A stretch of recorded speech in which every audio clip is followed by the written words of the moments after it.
Baik, Assalamualaikum warahmatullahi wabarakatuh. Perkenalkan, kami dari kelompok 1 yang beranggotakan 4 orang. Yang pertama ada Zaskia Artina Isnalifah dengan NIM 20050974015. Kemudian ada saya Septiani Elustari dengan NIM 20050974054. Selanjutnya ada Brian Adi Prokoso dengan NIM 20050974058.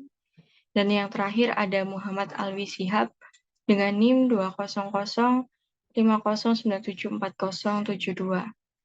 Dan di sini kami akan membahas mengenai NLP dan juga Information Retrieval.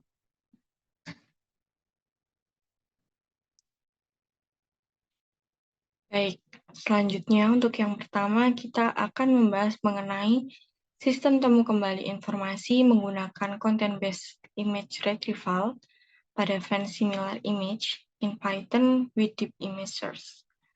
Jadi di sini image retrieval ini termasuk ke dalam information retrieval. Jadi dalam perkembangan teknologi saat ini, pengelolaan data sangat diperlukan. Nah, salah satu proses pengelolaan data yaitu proses temu balik informasi atau information retrieval. Untuk pengimplementasiannya, information retrieval ini dapat ditemukan pada mesin pencarian, misalnya pada browse. Dalam proses pencarian, kebanyakan dilakukan dengan query berupa gambar. Proses untuk melakukan pencarian berdasarkan gambar dikenal dengan istilah Content-Based Image Retrieval atau CBIR. Jadi, CBIR ini merupakan proses pencarian gambar dengan membandingkan fitur-fitur yang terdapat pada gambar pada basis data. Nah, artikel ini nantinya akan melakukan tinjauan terhadap penelitian yang berkaitan dengan CBIR, khususnya penelitian yang berbasis pada pengukuran gambar atau image similarity. Nah, penelitian ini akan berfokus pada pengimplementasian sistem temu kembali informasi menggunakan CBIR dengan fitur similar image menggunakan Python. Nah, menurut Lancaster, pada tahun 1973, temu kembali informasi sendiri didefinisikan sebagai suatu proses pencarian dokumen dengan menggunakan istilah luas untuk mengidentifikasi dokumen yang berhubungan dengan subjek tertentu. Sedangkan menurut Hasugian pada tahun 2006, sistem temu kembali informasi pada dasarnya adalah suatu proses untuk mengidentifikasi, kemudian memanggil atau retrieve suatu dokumen dari suatu simpanan atau file sebagai jawaban atas permintaan informasi. Jadi, dapat disimpulkan bahwa sistem temu kembali informasi ini merupakan suatu sistem yang menemukan informasi yang sesuai dengan kebutuhan user dari kumpulan informasi secara otomatis. Nah, tujuan dari informasi retrieval system ini adalah memenuhi kebutuhan informasi pengguna dengan meretrieve semua dokumen yang mungkin relevan. Seperti itu. Nah, pada metode penelitian ini akan digunakan sebagai berikut. Yang pertama ada pendahuluan. Di sini kita akan mengumpulkan teori-teori dan hasil penelitian sebelumnya dari buku jurnal dan literatur tertulis lainnya. Yang kedua adalah metode deskriptif, dilakukan dengan studi kasus, studi komparatif, dan menganalisis penelitian CBIR dengan image similarity. Kemudian melakukan evaluasi dari hasil penelitian, dan yang keempat adalah simpulan dan saran. Nah, dari penelitian ini dihasilkan sebagai berikut. Yang pertama adalah dari pengimplementasian CBIR ini menggunakan bahasa program Python dengan pemanfaatan image similarity atau pengukuran gambar. Nah, langkah pertama dalam pengimplementasiannya adalah dengan menyiapkan dataset yang akan digunakan. Jadi di sini kita menggunakan dataset yang bersumber dari http://www.kaggle.com. Nah, kita menggunakan dataset ini.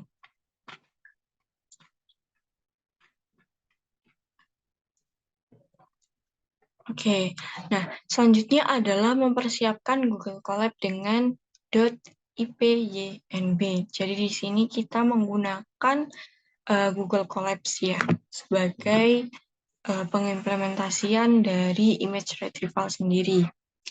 Nah, kemudian kita harus menghubungkan data melalui Google Drive. Jadi pada image retrieval ini kita nanti akan dihubungkan ke Google Drive. Nah, selanjutnya adalah import library yang dibutuhkan. Di sini kita perlu install Deep Image Search. Jadi untuk menampilkan library-nya, kita membutuhkan library Deep Image Search.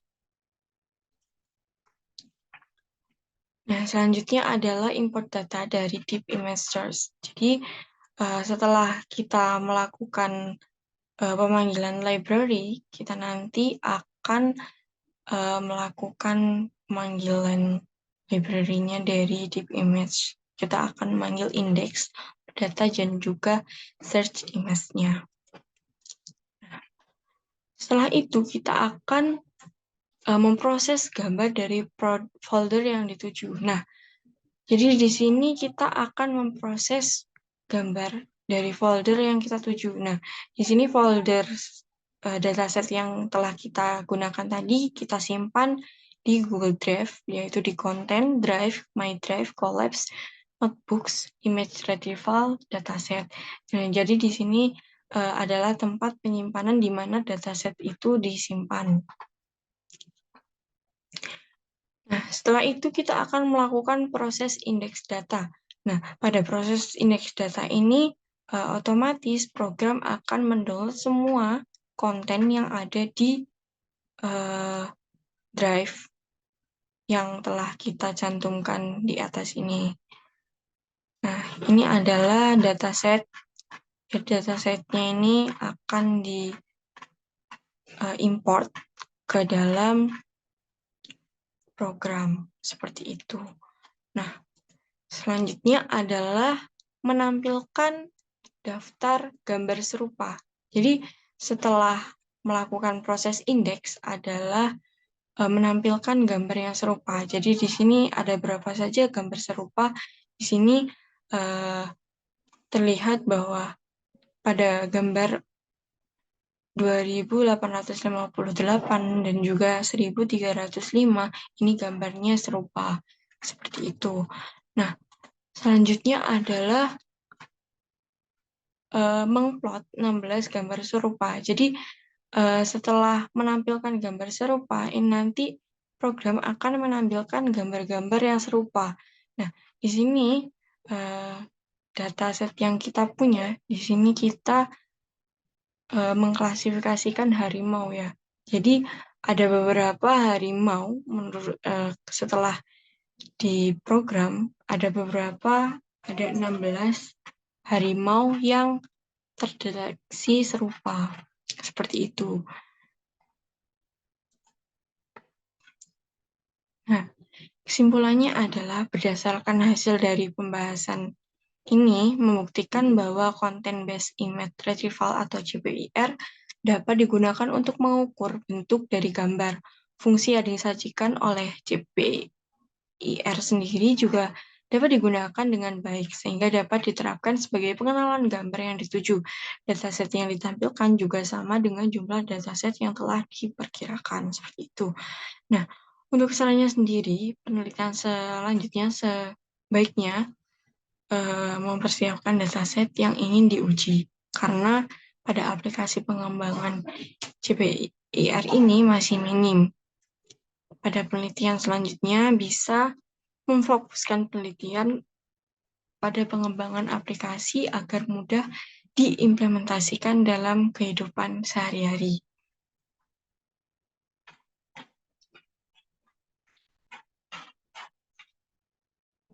Ya, baik. Terima kasih. Selanjutnya adalah pemaparan metode selanjutnya.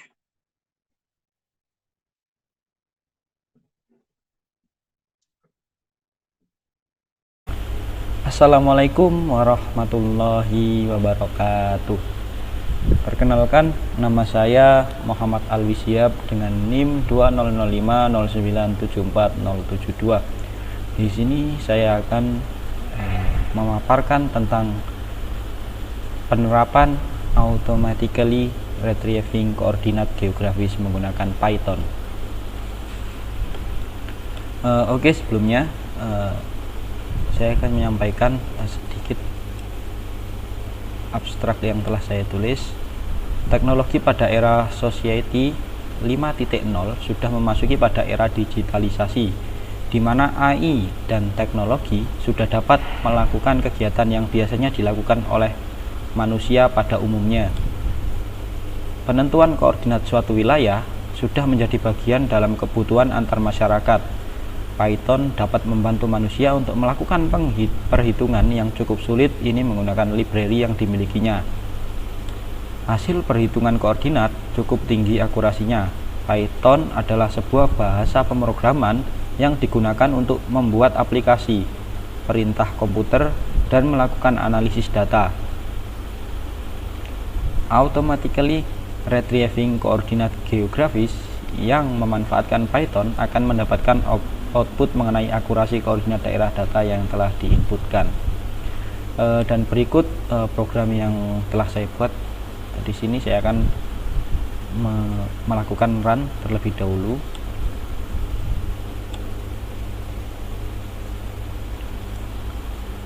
Oke, kita tunggu ya teman-teman. Nah, ini. Jadi yang pertama di sini saya melakukan import terlebih dahulu ya teman-teman. Kita melakukan atau memasukkan volume, kemudian pandas yang kita deklarasikan sebagai PD. Lalu yang terpenting itu di sini kita memasukkan GOP, geocoders. Kita melakukan import nominatim, ArcGIS dan Google V3 dari GOP, geocoders. Nah, untuk selanjutnya di sini saya melakukan mencari tahu atau melakukan sebuah pencarian terhadap titik koordinat dari Empire State Building yang berada di New York. Nah, lalu selanjutnya saya melakukan reverse. Setelah melakukan reverse, saya melakukan reading terhadap file CSV yang telah saya buat, yang isinya berupa dataset, dan di dalam dataset ini terdapat 10 tempat atau 10 bangunan yang belum terdeklarasi secara baik. Nah, untuk selanjutnya saya di sini menghapuskan karakter-karakter yang tidak berguna yang berada dalam dataset tersebut, dan akhirnya dataset tersebut menjadi dataset yang bagus atau terdeklarasi dengan bagus. Di sini ada One World Trade Center, kemudian 4324 Avenue, Empire State Building, Bank of America Tower, dan lain sebagainya. Nah, yang selanjutnya kita membuat create new column address 1. Nah, jadi di sini kita menambahkan satu column atau satu kolom lagi di sebelah kanan, dan di sini kita memberikan alamat ya kepada tempat-tempat tersebut. Misalnya di sini Empire State Building, kita kasih koma, lalu kemudian kita kasih New York City. Berarti tempat atau bangunan Empire State Building ini berada di New York City. Setelah itu kita lanjut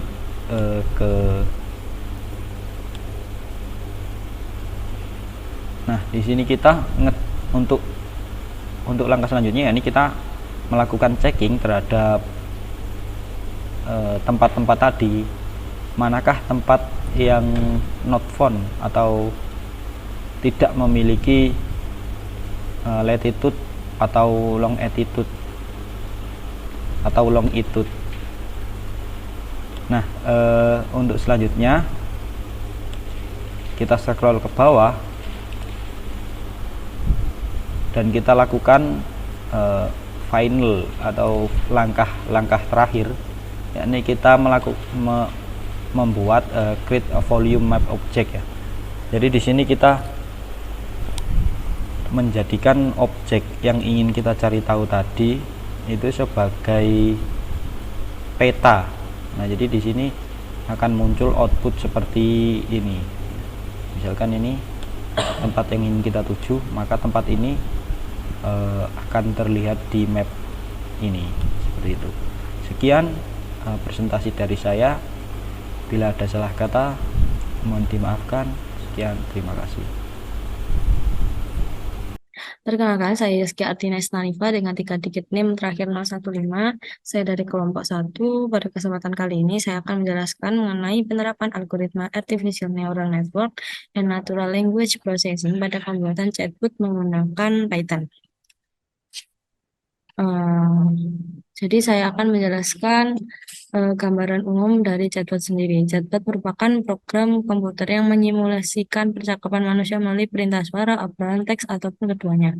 Chatbot atau chatterbot atau juga bisa disebut dengan chatting bot adalah salah satu teknologi kecerdasan buatan atau AI (Artificial Intelligence) yang mampu menyimulasikan percakapan layaknya seorang manusia. Chatbot sendiri merupakan teknologi yang mengolah masukan berupa teks dan kemudian menghasilkan kata kunci untuk memberikan respon atau jawaban. Dalam penelitian ini dilakukan analisis kemampuan chatbot menggunakan algoritma Artificial Neural Network dan pendekatan Natural Language Processing. Tahapan yang akan dilakukan adalah ada beberapa tahapan yang akan dilakukan untuk membuat model chatbot sendiri. Yang pertama ada pengumpulan dataset, text preprocessing, dan klasifikasian data. Tahapan text preprocessing akan diolah menggunakan pendekatan Natural Language Processing, di mana hasilnya akan digunakan dalam proses pelatihan data menggunakan algoritma Artificial Neural Network untuk menghasilkan model chatbot. Pendahuluan. Jadi latar belakang sendiri, Artificial Intelligence atau AI merupakan suatu bidang ilmu komputer yang digunakan secara khusus untuk memecahkan masalah kognitif yang terkait dengan kecerdasan manusia, seperti pembelajaran, pemecahan masalah, dan pengenalan pola. AI sendiri merupakan teknik yang digunakan untuk menirukan kecerdasan yang dimiliki oleh makhluk hidup maupun benda mati, yang dimodelkan dalam sebuah mesin dan diprogram supaya bisa berpikir layaknya manusia yang dapat menyelesaikan suatu masalah. Pada era ini, manusia membutuhkan sebuah teknologi yang dapat digunakan untuk menjawab pertanyaan dan masalahnya dengan cepat dan tepat. Oleh karena itu, maka dibutuhkan sebuah sistem yang dapat digunakan untuk membantu menjawab dan memberikan respon dari permasalahan yang ada. Chatbot atau chatterbot adalah sebuah teknologi chatting yang dapat mengolah masukan dan input berupa teks dan kemudian menghasilkan sebuah kata kunci atau untuk memberikan jawaban atau respon. Nah, respon ini sendiri yang nanti didapatkan dari hasil memindai kata kunci yang dimasukkan oleh pengguna sehingga menghasilkan sebuah respon atau alasan yang paling sesuai atau paling mendekati pada umumnya. Pada umumnya, untuk melakukannya menggunakan pendekatan Natural Language Processing atau NLP. Dalam pembuatan chatbot sendiri, ada beberapa proses penting, yaitu training dan testing. Selanjutnya adalah metodologi. Dalam penelitian ini, untuk membangun model chatbot, kita melakukan analisis dengan menggunakan algoritma machine learning, yaitu Neural Network (ANN) dan pendekatan Natural Language Preprocessing atau NLP. Pada tahap pengolahan data atau text processing akan menggunakan pendekatan Natural Language Processing (NLP) dan Natural Language Toolkit (NLTK) sebelum digunakan pada algoritma Artificial Neural Network (ANN) untuk menghasilkan model chatbot. Selanjutnya kita langsung saja ke programnya. Langkah pertama kita lakukan import library. Ada 2 library yang kita butuhkan, ada RE dan long responses. Jadi kita buat Kedua, kita buat function baru dengan nama message probability. Di sini ada dua variabel, di mana dia akan menunjukkan message certainty yang nanti nilainya 0.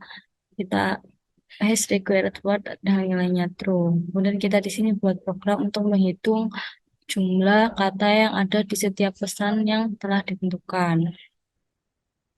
Setelah kita hitung berapa jumlah kata yang ada dalam pesan tersebut, jadi setelah itu kita hitung presentasi kata yang mungkin dikenali oleh sistem dari, dari pesan yang dikirimkan oleh pengguna. Setelah kita lakukan hitung presentasi kata, kemudian kita periksa dari periksa apakah kata-kata yang ada dalam pesan pengguna tersebut itu ada pada sistem. Kemudian apabila nanti memang kata tersebut itu ada dan sesuai pada sistem, maka nanti sistem akan memberikan respon. Jadi di sini ada dua respon, di mana ada respon tunggal dan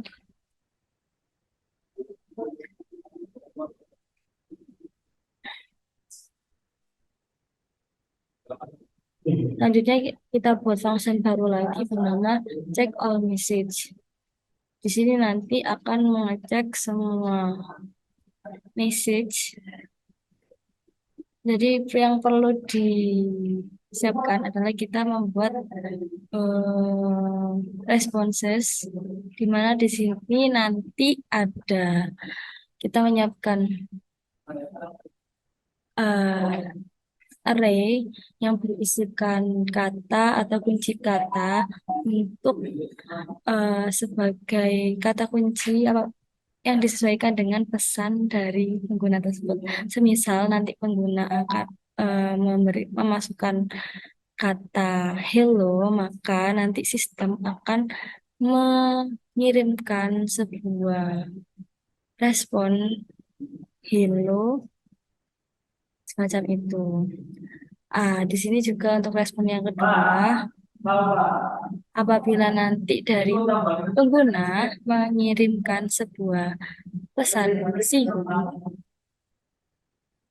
mohon maaf, jika pesan bye atau goodbye, maka nanti dari sistem akan mengirimkan respon berupa see you. Selanjutnya di sini nanti apabila dari pengguna mengirimkan pesan berupa yang berisikan kata kunci how, are you, atau doing, di sini telah ditentukan ya untuk regulatornya adalah how, maka nanti sistem akan mengirimkan pesan berupa I am doing fine and you. Selanjutnya di sistem kita set apabila nanti pengguna mengirimkan pesan dengan kata kunci thanks atau thank, maka sistem akan mengirimkan respon you are welcome. Terus kemudian di sini ada apabila nanti pengguna juga memasukkan inputan berupa I, love, good, atau bearish dengan syarat nanti kata kunci dengan syarat apabila pengguna nanti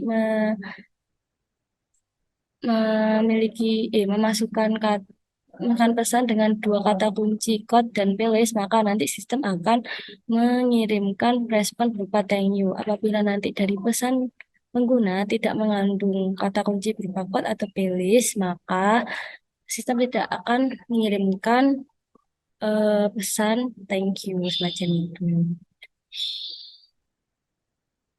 Di sini ada respon untuk longer responses.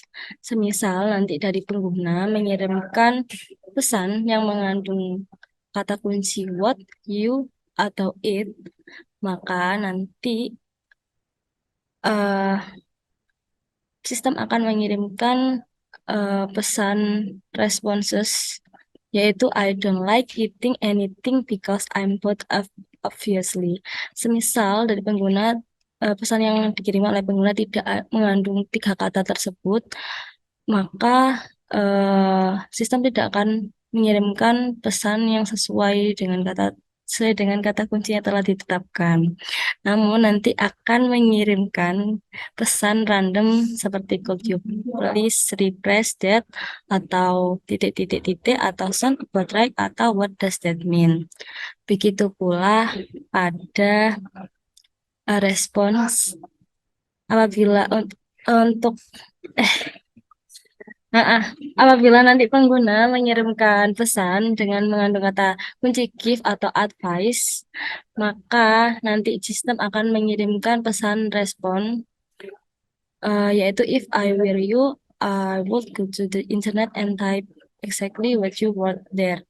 Nah, apabila nanti dari pesan pengguna tidak mengandung dua kata tersebut, yaitu advice atau give, maka sistem juga akan mengirimkan kata random. Kita coba contohkan.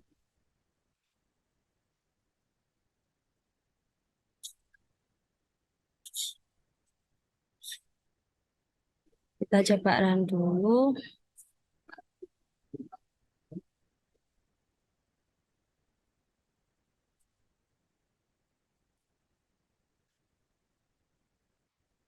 Oke, kita misal masukkan if I were you, I will go to the internet and type, maka dia akan mengirimkan pesan random yaitu sound about right.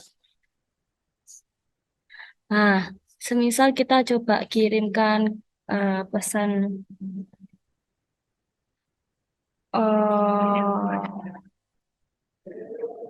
what do you eat, maka sistem akan mengirimkan pesan I don't like eating anything because I'm about obviously. Jadi dia akan mengirimkan jawaban yang sesuai dengan pertanyaan kita. Semisal untuk yang single response ya, kita contohkan apabila nanti kita mengirimkan pesan berupa hello, maka sistem akan menjawab pesan berupa hello. Atau kita mengirimkan pesan berupa how are you doing, maka sistem akan mengirimkan pesan I'm doing fine and you. Semacam itu. Mungkin itu saja yang dapat saya sampaikan. Kurang lebihnya mohon maaf. Assalamualaikum warahmatullahi wabarakatuh. Saya Brian Prakoso. Saya ke bagian tema musik interval. Kali ini saya akan mengidentifikasi atau mencari judul lagu berdasarkan penyanyi maupun menampilkan lirik musik berdasarkan lagu tersebut dengan bantuan library Lyric Genius. Pertama-tama sebelum menggunakan Lyric Genius di dalam Jupyter, pertama kita harus membuat API di genius.com API. Tinggal kalian masukkan website kalian, nanti kalian copy, kalian access token. Selanjutnya kalian install library Lyric Genius dengan tanda seru pip install Lyric Genius. Setelah selesai instalasi, kalian inputkan, kalian import Lyric Genius dan kalian pasang atau tempel API token ke dalam script berikut. Ini kalian copy lalu kalian paste ke sini. Selanjutnya yang pertama ini adalah untuk mencari 3 buah lagu dan menampilkan judul dari artis yang akan dicari. Dia akan print artis song. Kali ini saya akan mencari Justin Bieber. Dapat 3 lagu yaitu Spend Up the Night, lalu Much, lagu ketiga adalah For judulnya. Ya sama song. Ini lagunya yang For, yang ketiga Need to You. Selanjutnya berikutnya mencari menampilkan lirik berdasarkan lagu dan penyanyi. Yang ini adalah lagunya, ini ada penyanyi. Kita lihat searching for Yummy Justin Bieber by Justin Bieber. Bisa kita bandingkan liriknya sama persis kurang lebih. Selanjutnya menginputkan artis add song, menambahkan lagu, judul ke. Selanjutnya dapat juga disimpan menjadi JSON, lirik tersebut disimpan. Selanjutnya ada ini jenis search album change. Albumnya saya menggunakan change dari Justin Bieber. Ini untuk disimpan, kurang lebih seperti berikut. Dapat menampilkan lirik lagu, mencari beberapa lagu seperti berikut. Akan saya contohkan ulang, misalnya lagu dari siapa nih, misal Tulus, Maksong 3 judul ya. Dia akan mencari lagu berdasarkan penyanyi Tulus, maksimal 3 lagu yang akan ditampilkan hanyalah judulnya. Selanjutnya selagi menunggu ini kita coba lagu lain. Oke, ini coba 1000 tahun lamanya.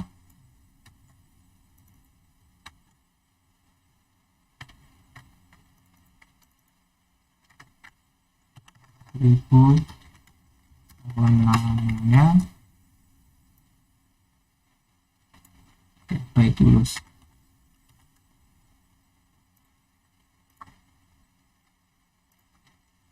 Oke.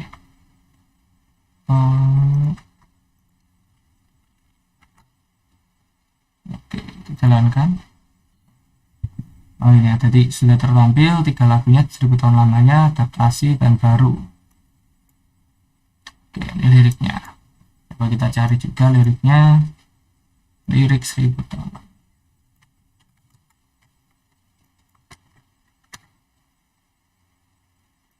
Oke, sama. Kita lihat.